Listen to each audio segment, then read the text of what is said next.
지금 소개받은 에트리의 전략표준연구실장 이강찬입니다. 인사드리겠습니다. 사실은 이 5년 동안의 이 전문연구실 과제를 이렇게 같이 설명 듣는 자리가 처음이에요. 그래서 전문연구실이라는 이름은 같지만 좀 결이 좀 많이 다르구나라는 생각이 들었고요. 앞선 두 가지 과제랑은 좀 다르게 이 과제는 이제 다 똑같이 2021년도에 시작했습니다. 생각해 보시면 2021년도는 챗GPT도 나오기 전이고요. 인공지능에 대한 막연한 상상들이 있었던 시기고요. 그렇기 때문에 그 이후에 나오는 모든 인공지능 관련된 표준화는 어떤 프레임워크에 의해서 어떤 탄탄한 관련 그룹의 리딩에 의해서 표준이 이제 좌지우지 되는 게 아니라 약간 춘추전국 시대와 같이 다 깃발을 막 굽는 그런 시기입니다. 그런 상황에 중국은 아시겠지만 중국은 거의 세계 표준의 지금 한 60-70% 이상을 다 중국이 차지하고 있고요. 그런 상황에서 여러 가지 애로사항들이 있는 부분들이 있는데 점차 설명드리고 시작하겠습니다. 이거 피어 리뷰이기 때문에 제가 과제의 1번, 2번, 3번에 해당되는 내용들 설명드리기 이전에 한 5분 정도 할애해서 인공지능이 2021년도부터 지금까지 19년도부터 지금까지 국제 정세가 어떻게 흘러왔는지에 대한 간단한 인트로덕션을 한 3분 정도 하고 나서 관련된 표준화 활동 설명드리겠습니다.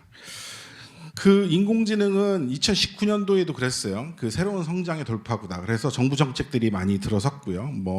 연평균 성장률이 한 36%에 이를 정도로 다양한 기대를 하고 있고요. 실제로 그렇게 되는지는 확인해 보지 않았지만, 그리고 이번 정부 들어서서도 AI 관련된 국정 과제가 너무나도 많이 발표되고 있는 그런 상황입니다. AI 고속도로 얘기하고 있고요. 여러 가지 AX 관련된 내용들도 많이 얘기를 하고 있죠. 주요국은 2019년도, 18년도부터 미국, EU, 중국, 한국, 일본 모두 인공지능에 대한 기본 계획들을 마련해 놓고 있고요. 관련된 정책을 설명하고 있습니다. 우리나라도 2019년도, 이거 슬라이드 잘 보시면 올해 슬라이드가 아닙니다. 2019년도에 과기부에서 발표했던 AI 강국에 대한 기본적인 설명이고요. 이런 설명들이 지금 봐도 어색하지 않을 정도로 예전에 많은 내용들을 포함하고 있습니다. 바꿔 말씀드리면 예전에 그런 내용들이 아직도 실현되고 있지 않은 그런 부분들이 있다라는 말씀드립니다. 2025년도 8월 들어서 AI 3대 강국 도약을 위한 여러 가지 전략들을 발표했죠. 그리고 인공지능 국가지능전략위원회도 발족을 했습니다. 9월 달에. 그런 과중에 AI는 지속적인 발달을 하고 있습니다. 바꿔 말씀드리면 2022년도 11월 24일 날인가요? 30일 날인가요? 챗GPT가 일반인들에게 공개되고 난 다음에 많은 사람들이 느끼는 인공지능은 그 전과는 양상이 매우 다르게 전개되고 있고요. 현실적으로 인공지능이 우리 바로 앞에 와 있기 때문에 그러한 부분들이 표준화도 많은 영향을 끼치고 있는 것이 사실입니다. 그러면서 챗GPT를 사용하기 시작하니까 각국의 수장들은 약간 두려움이 생기기 시작했어요. 그래서 AI 안전에 대한 여러 가지 우려들이 발표되고 있었고요. 지금 이렇게 말씀드리는 흐름들이 다 표준화에 이제 반영이 됩니다. 그리고 2023년도 9월 달에 일본에서 히로시마 AI 프로세스라고 해서 정상들이 모여서 AI 안전성에 대한 우려를 표명하기 시작합니다. 그러면서 2023년도 10월 달에 미국은 백악관에 행정명령을 발표하게 되죠. 이 행정명령은 인공지능 안전성에 관련된 여러 가지 규제 조치들을 담고 있습니다. 바이든 때 만든 것입니다. 나중에 설명드리겠지만 트럼프는 대통령 당선되자마자 그 다음날 이 바이든이 만든 행정명령을 폐기시켜버립니다. AI 세이프티 서밋을 통해서 인공지능 안전성에 관련된 여러 가지 정책들이 발표되고요. 우리나라를 포함한 영국부터 시작을 했죠. 영국, 미국, 일본, 우리나라, 싱가포르, 캐나다 등에서 AI 안전연구소가 설립이 됩니다. 2024년도 얘기입니다.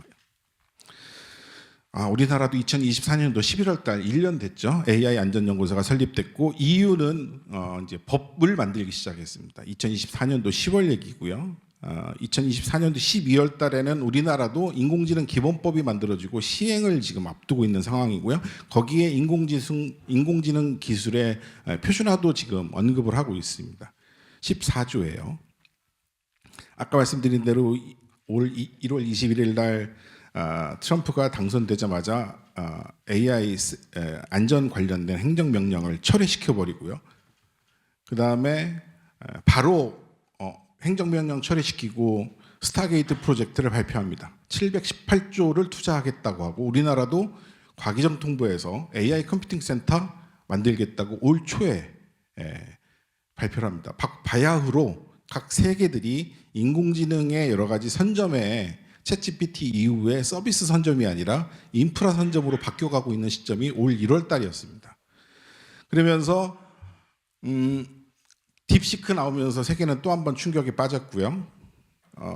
7월 달에 미국은 AI 액션 플랜을 발표하게 됐다. 이 AI 액션 플랜에는 미국이 자기 나라의 회사들 중심으로 해서 기술 스택을 수출하고 그 기술 스택을 우방국에서는 수입해서 써라.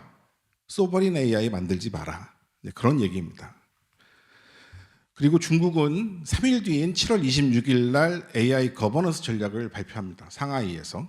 이때 여기 내용들을 잘 보시면 써져 있는 워딩을 보시면 저는 개인적으로는 어렸을 때 학교 다닐 때 그런 컨셉 생각하면 이거는 중국이 발표한 게 아니라 미국이 발표한 것인 게 아닐까라는 생각이 들 정도로 중국은 다자무역 관계에 있어서 AI가 보편화되고 포용적으로 사용되고 전 인류가 AI 혜택을 봐야 되고 AI에 대해서 주요국뿐만 아니라 개발도상국이나 저개발 국가에서도 다 같이 윈윈할 수 있어야 된다는 것을 강조하고 있습니다. 그래서 AI 패권 경쟁이 지금 중국과 미국이 되게 이제 양극화되어 있는 그런 상황이고요. 전략들이 충돌하고 있는 상황이고 우리나라의 전략은 그럼 어떻게 해야 되느냐? 이제 그런 걸 따져봤을 때 AI 관련된 표준화 전쟁의 접점들을 굉장히 확대해야 합니다. 그렇기 때문에 이번 정부에 들어서는 그 AI뿐만 아니라 AI의 LLM이나 그런 분야뿐만 아니라 핵심 기술 분야뿐만 아니라 AI를 지원하는 인프라 기술들, 그다음에 AI를 활용하는 AX 기술들로 그 전장이 굉장히 넓어진 것을 보실 수 있습니다. 이 AI 표준 전문 연구실은 2021년도 시작해서 지금까지 오면서 그러한 부분들에 대한 내용들의 전반적인 표준화를 저희들이 다루고 있다고 말씀드릴 수 있고요. 과제 개요 이렇게 되고요. 굉장히 읽어보시면 될 만한 뻔한 내용들입니다. 그래서 지금까지 표준 전문 연구실이 이혜영 팀장님께서 올림픽 또 설명을 하셨지만 실제로 저희들이 표준을 3년 지나서 5건 개발한 것이 자랐고 그러면 내 건을 개발하면 좀 못한 것이냐, 사실 그런 건 아닌 것 같아요. 그래서 인공지능 분야의 정책위원회 대응을 통해서 우리가 날개를 필 수 있는 플레이그라운드를 만드는 데 있어서 정책위원회를 적극적으로 활용하고 그래서 그룹을 신설하고 그 의장단을 저희들이 수임을 한 다음에 그 그룹에서 선행적 표준 개념들을 만들어가는 것이 이 과제의 목표입니다. 그 과제들을 저희들이 5년 동안 했고요. 그렇게 하면서 인공지능의 여러 가지 핵심, 인프라, 융합, 응용 기술들에 대한 표준들을 개발을 하고 그와 더불어서 굉장히 다양한 곳과의 그 협력 네트워크를 구축을 했습니다. 그래서 여러 가지 인공지능 관련된 표준들을 개발하는 것들이 이거 목표였고요. 지금부터는 슬라이드가 총 60장이 넘습니다. 그래서 기본적인 슬라이드가 그래서 좀 더 빠르게 진행하고자 합니다. 정책위원회 대응은 지금 PP도 설명드렸고 WTSA도 설명 다 들으셨기 때문에 그런 자세한 내용들은 생략하도록 하겠습니다. 아까 보아는 SC27과 스터디그룹 ITUT의 스터디그룹 17이라는 명확한 그룹들이 있었고요. 3GPP는 ITUR과 3GPP, 그러니까 6G는 그렇게 명확한 타겟 표준화 기구가 있었는데 인공지능은 ITU에서도 굉장히 다양한 그룹에서 지금 인공지능 표준화를 안 하는 그룹은 없습니다. 그리고 JTC1 사이드에서도 SC41을 통해서 인공지능 그룹이 만들어지면서 그와 별개로 인공지능 관련된 다양한 표준들이 다양한 그룹에서 만들어지고 있고요. 그다음에 W3C, 코베사, 기타 등등의 IEEE 다양한 표준화 기구에서 인공지능들을 하고 있기 때문에 우리가 이것들을 다 할 수는 없지만 어떻게 선택과 집중을 할 것인가에 포커싱이 좀 맞춰져서 활동을 했고요. 그다음에 정책위원회와 기술위원회를 밸런스 있게 저희들이 활동을 했다 말씀을 드리겠습니다. 최종 목표는 정책위원회 대응을 통해서 저희들이 의제를 선점하는 겁니다. 저희들이 이 과제를 통해서 의제를 여러 가지 선점했는데 AIoT라는 용어들이 이 과제를 통해서 처음 나왔고요. AI4A라는 그 애그리컬처 관련된 것도 처음 이 과제를 인공지능을 과연 농업에 어떻게 적용할 것이냐. 농업은 굉장히 심각합니다. 왜 그러냐면 시골에 점점 어르신들이 나이들을 드시는 과정 중에서 인공지능이나 이런 ICT 기술들의 도움을 받는 것들이 절실하기 때문에 저희들이 AI4A를 좀 선정을 했었고요. AIoT도 마찬가지입니다. 그래서 관련된 그룹을 신설을 하고 그룹 신설을 여러 개 했습니다. 그리고 오피니언 리더를 양성한다고 해서 저희들이 관련된 그룹의 라포처나 컨비너 역할들을 충실히 수행을 했고요. 그다음에 관련된 표준 개발들을 만들어가는 것이 저희들의 목표였습니다. 단계별 추진 체계는 1단계 저희들이 정책위원회 활동하는 게 1단계 원래 그 공지된 사항이었었고요. 그다음에 2단계에서는 표준 개발을 열심히 해라라는 것이었는데 저희들이 정책위 활동들을 좀 더 폭넓게 하면서 표준 개발도 3년이 아니라 저희들이 1단계 과제 수행하면서 표준 개발을 만들어내는 것들을 목표로 해서 조정을 해서 작업을 하고 있습니다. 1단계 목표는 저희들이 인공지능 의제 대응, 그다음에 그룹 신설을 굉장히 다양하게 했고요. 그다음에 그룹 신설도 ITUT, 그다음에 JTC1에 저희들이 그 JT를 통해서 인공지능 관련된 표준 분석이나 TTR 개발들을 했었고요. W3C에 저희들이 활동을 했습니다. 그룹을 새로 만들고 머신러닝을 페더레이트 머신러닝을 어떻게 브라우저에서 돌릴 것이냐에 대한 부분들에 대해서 저희들이 그룹을 만들어서 활동을 했습니다. 그리고 선행적 표준 개념 정립, 이거는 이제 그룹을 만들으라는 얘기거든요. 그래서 그 관련된 그룹에서 의제를 만들어내라는 건데 거기에 관련된 좀 아까 말씀드렸던 사물 인공지능 포커스 그룹을 통해서 의제를 만들었었고요. JT에서 지능형 컴퓨팅 만들었었고요. 그다음에 W3C에서 웹 기반 인공지능에 대한 정책 보고서 같은 것들을 마련했습니다. 글로벌 협력 네트워크 구축도 이제 뒤에 설명드리겠지만 저희들이 JCA AI/ML 원래 JCML로 시작해서 JCA AI/ML 했다가 지금 JCA AI로 그 이름이 바뀌고 있는데 그렇게 지금 표준조정위원회를 설립해서 제가 의장을 맡고 있고요. 그다음에 핵심 인프라 표준, 그다음에 융합 표준, 응용 표준은 차분히 설명드리도록 하겠습니다. 수행 결과 및 목표 달성 정도는 저희들은 정량적 성과는 다 이제 목표를 달성했다고 말씀드리는데 사실 여기서 뭐 이 숫자에 대해서 일일이 설명드리는 것은 의미가 없기 때문에 의미를 설명드리도록 하겠습니다. 표준 전문 연구실을 활동을 하면서 저희들이 PP나 WTSA의 결의가 승인되었습니다라고 이렇게 말씀을 드리는데 사실은 표준 전문 연구실 만들기 전에 인공지능 관련된 기고를 ITU에 하면 과기부에서 전화가 오는 시절이 있었습니다. 기고하지 말라고. 그런 시절이 있었어요. 그래서 왜 기고하지 마냐 물어보면 어느 나라가 싫어한다 라고 해서 저희들이 기고를 철회한 적도 있었고 애트리가 이 전문연구실 과제 이전 얘기입니다. 그래서 인공지능 영역이 제가 오늘 약간 애로사항도 토로할 생각이 있는데 정부 정책 같은 것들이 계속 변경하고 있는 상황에서 저희들이 활동하기가 거버넌스 체계나 그런 것들이 굉장히 애로사항이 많이 있습니다. 그건 이제 차분하게 이제 설명드리도록 할게요. 그래서 저희들은 결의를 지금까지 이제 몇 건 만들었는데 그 결의가 인공지능 관련된 ITU의 결의 WTS의 결의 101번이 인공지능 관련된 결의입니다. 그 결의 만드는 과정에서도 여러 가지 에피소드들이 있었는데 저희들이 궁극적으로 결의 자체를 WTS에서 저희들이 에디팅을 하지 못했지만 관련된 많은 인풋들을 집어넣었었고요.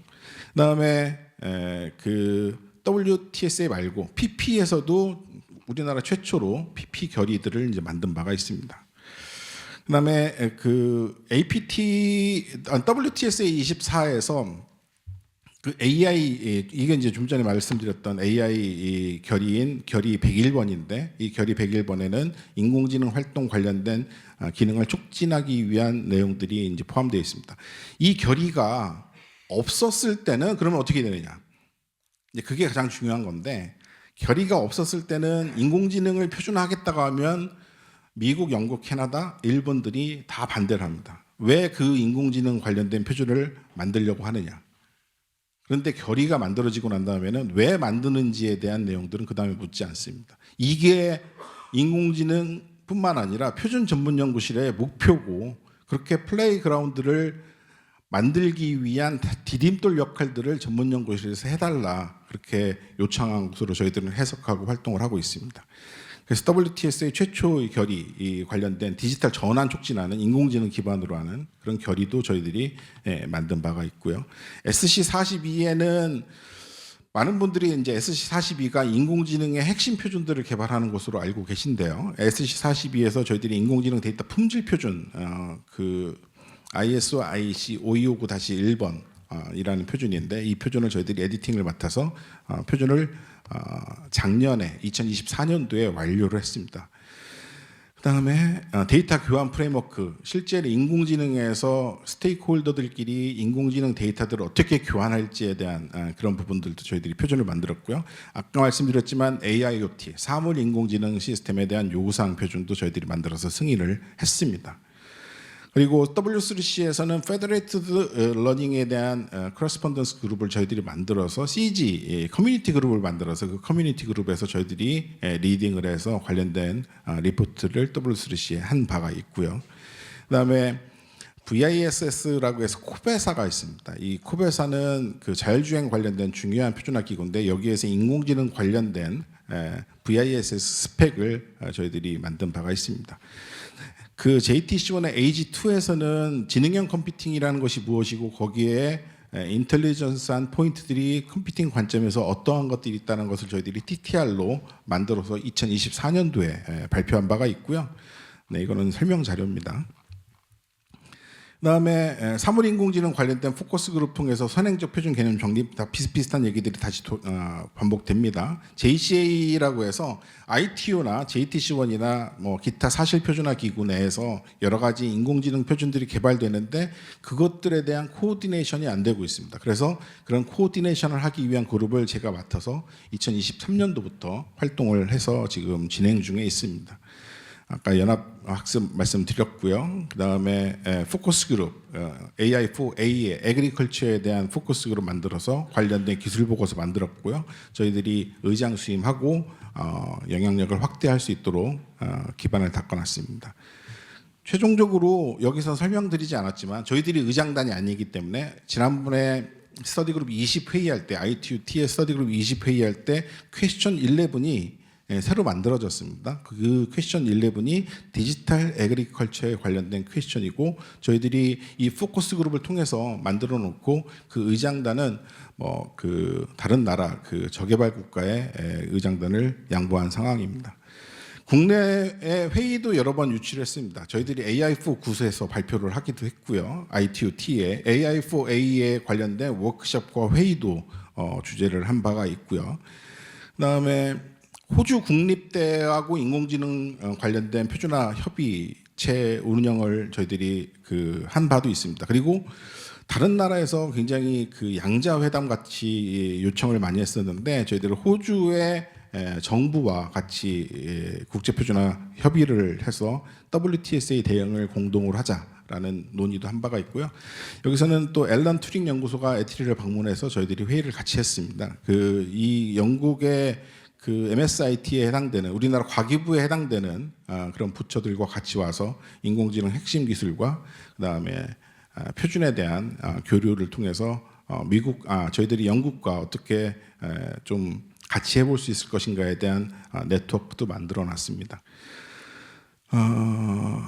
이번에 올해죠 AI4 Good 글로벌 서밋에서 저희들 차원기 전문 연구위원이 관련된 발표도 인공지능 관련된 발표를 해서 외연을 좀 더 확장했고요. 종합적으로 정리해 보면 저희들이 JTC1 SC42의 에디터로 활동을 하고 있고 AG2에서는 그 제티에서는 의장단으로 활동하고 메인 크라우드는 스터디그룹 13, 스터디그룹 20, 그다음에 PP와 WTSA 관련된 포커스 그룹 JCA를 저희들이 활동을 하고 있습니다. W3C 활동, 코베사 활동, 그리고 APT WTSA나 APT PP 회의에서 저희들이 반드시 활동을 해야 되는데, 이거는 이제 앞에 영웅열 교수님도 말씀을 하셨지만 WTSA나 PP에 우리나라가 기고서라고 해서 바로 제출할 수가 없습니다. 그래서 APT 아태 지역 내에서 협의체에서 논의를 해야 되고, 거기에서 제가 의장단 활동을 통해서 우리나라에서 원하는 내용들이 반영될 수 있도록 하는 봉사도 같이 했었습니다. 여러 가지 홍보했었고요. 저희들이 그 무슨 중요한 결과물 나올 때마다 언론 보도를 배포를 해서 저희들이 홍보도 좀 착실하게 했다 말씀을 드릴 수 있습니다. WTS의 결과 포함해서 AI 안전성, 신뢰성 관련된 그 아까 말씀드렸던 ISO, IEC 5259-1번 SC42에서 추진했던 그런 내용들도 홍보를 했던 바가 있고요. 논문도 저희들이 좀 신경을 썼습니다. 사실은 25년도 12월 달에 나온다고 말씀드렸는데 좀 늦어져서 내년 상반기에 나올 예정인데, 저희들이 SCI 논문도 했고요. 이 SCI 논문이 IEEE 트랜잭션은 모바일 컴퓨팅에 냈었던 거고, 그 임팩트 팩터가 사실상 4.9%인가요? 그 정도 되는 굉장히 우수한 논문지입니다. 그 다음에 여러 가지 G7 관련된 회의에 저희들이 참여를 해서 인공지능 표준 간 협력 체계 같은 것들도 설명을 했고, 올 12월 달에 AI 스탠다드 서밋이 한국에서 개최됩니다. 그때 저희 그 과제원인 김영중 연구위원이 그 사물 인터넷 또는 그 스마트 시티에서 AI 활용 관련된 내용들을 한국 분으로는 발표를 하게 됩니다. 네, 뭐 여러 가지 칼럼도 있고요, 뭐 상도 받았고요. 예산 사용은 최대한 저희들이 남김없이 주어진 예산 범위 내에서는 사용하려고 생각하고 있습니다. 결과 활용의 우수성은 사실은 인공지능 관련돼서는 가장 중요하게 저는 바라보는 것이 생태계 관점입니다. 지금까지 그 인공지능의 몇 개의 회사의 서비스를 제공하고 있는 상황에서 그대로 진행이 된다고 하면 생태계는 굉장히 무너질 수밖에 없는 상황이고요. 그렇게 되는 데 있어서 우리나라가 어떻게 그 외연을 넓혀 나갈 것인가에 대한 부분들이 이제 가장 중요했던 그런 부분들이라고 말씀드릴 수 있습니다. 저희들이 표준 반영 및 기여도는 뭐 장표에 보시는 바와 같이 여러 가지 국내 의견들도 듣고 국제 회의에 가서 관련된 내용들을 발표를 하고 표준을 제정을 하는 데 있어서 노력을 다 했다라는 말씀을 드리고요. 그다음에 2단계 목표는 사실 여기는 의제 대응은 잠정적으로 계속 해야 되는 부분들이 또 있습니다. 왜 그러냐면 WTSA나 PP가 계속 진행이 되는 이상 우리가 만들어 놓은 결의들을 계속 유지 보완을 해야 되고요. 의장단 수임도 일정 부분 유지되는 부분들이 있습니다. 선행적 표준 개념 정립은 이 2단계에서는 더 이상 하지 않고 1단계에서 저희들이 과제 제안을 해놨던 여러 가지 표준들에 대해서 마무리를 짓는 작업들을 2단계에서 하려고 생각하고 있고요. 여기에는 표시되지 않았지만 저희들이 2단계에서는 표준 특허 창출을 위해서 그런 부분들에 대한 것들을 신경을 쓰려고 생각합니다.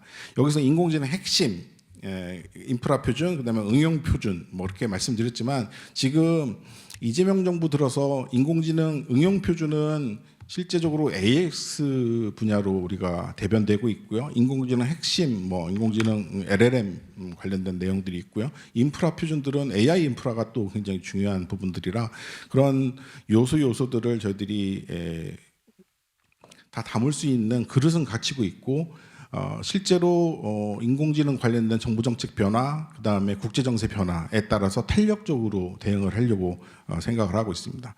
그래서 저희들이 성과, 파급 효과, 뭐 그 기술적으로, 그다음에 경제 산업적으로 설명드릴 수 있고요. 저희들이 이 과제를 같이 하는 곳이 주식회사 해줌입니다.